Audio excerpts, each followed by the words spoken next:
مروان عطية ينهي إجازته ويبدأ برنامجه العلاجي في الأهلي لمدة شهر أو أكثر.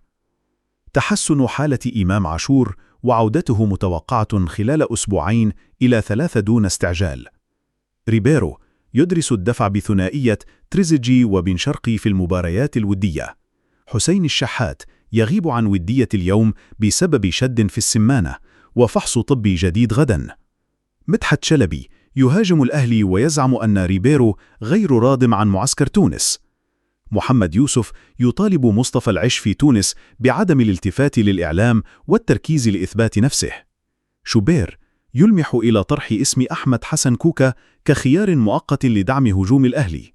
نادي العرب القطري ينفي التفاوض مع الأهلي بشأن يزن النعيمات.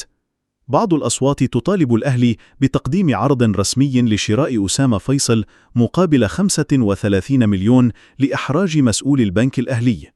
وسام أبو علي يودع لاعب الأهلي ويغادر إلى أمريكا بعد تصوير فيديو اعتذار. جماهير الأهلي تأمل في بروز كريم فؤاد أو عمر كمال كبديل قوي لمحمد هاني. الأهلي يبدأ التركيز على ملف أحمد عبد القادر بعد حسم أزمة وسام. اللاعب ووكيله يرفضان عروض النادي في محاولة للرحيل إلى الزمالك أو بيراميدز.